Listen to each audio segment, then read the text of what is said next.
I'm not sure how to feel about this drone situation that's going on, so I decided to invite over two of my friends, Billy and Abe. Billy thinks drones are God's gift to America, but Abe despises them. I'll start off by asking questions to Billy. Billy, why do you like drones? I like that there is no risk to our troops. I think it's great that we can make the U.S. safer by using new technology to combat terrorism. Safer? Hardly. For each civilian killed, more might turn against the U.S. Well, it is cheaper than sending in troops. Right now it might be, but over the long term it might create more wars and such, which would make it cost more. Well, what do you think about it then? Drones turned killing into a video game. Young military personnel raised on a diet of video games now kill real people remotely using joysticks, far removed from the human consequences of their actions. Studies have shown that the video game effect has turned out to be false, though. Now the controllers can see the people with their families and the burning bodies after. They are actually way more aware of what they are doing now. There's nothing new about military leaders exploiting technology for taking out enemies from a long distance. Well, not only that, drone strikes kill civilians. Yes, but in war with Al-Qaeda and when dealing with terrorism, civilian casualties are always going to be a byproduct. If it is a just cause, then there's nothing wrong with it. We are at war, man! Over a similar period of time, using foot soldiers, 66,081 Iraqi civilians died. What if I told you that drone strikes fail to reduce our militancy?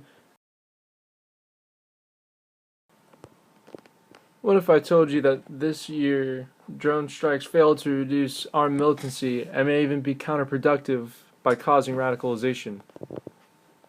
What if I told you that this year civilians made up only about 8% of the 440 people killed in drone strikes, down from about 30% 2 years ago? And as for popularity on the ground, the U.S. favorability rating, which has been attacked by conspiracy theories and anti-American media for years, hovers at about 12%, almost exactly where it stood before the program's creation 7 years ago.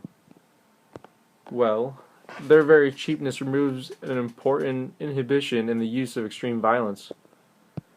Cost efficiency is not a bad thing. If we had to send troops over, we'd risk lives and waste money.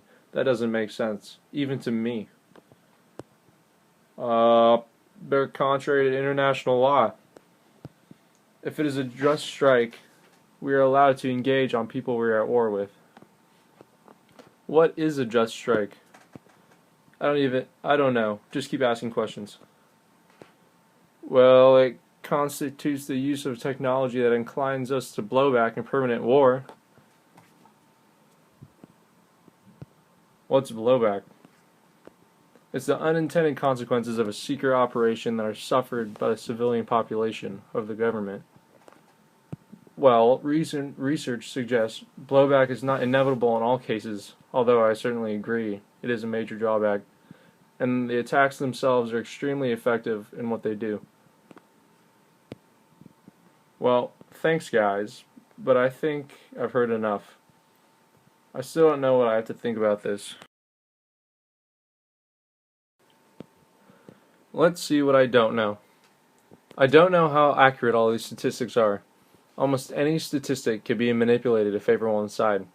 Also, for the civilians that die, how can I evaluate how much one life is worth? I think that drones are not less moral than using a soldier. That idea has been around since the bow and arrow was invented. Less honorable maybe, but not less moral. I think extrajudicial killing is worse than judicial killing, but is necessary. We can kill terrorists with drones that we would otherwise be unable to kill. I know that I cannot weigh the cost of civilian life. It should be avoided if at all possible. On the same token, though, the existence of war will lead to civilian deaths.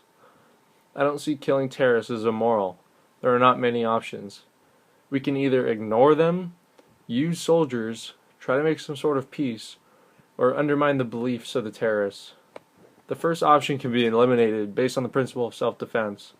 They will keep killing Americans, and we need to defend ourselves, even if that means going abroad to stop the problem at its source. Using soldiers is the old-fashioned way, which ends up with more civilian casualties than drones, as well as risk to our own soldiers. I value our soldiers' lives more than the need to be honorable, because I know that no one wants to lose their son or daughter over something that could have been avoided by using technology. Since I'm American, I value American lives more than terrorist lives.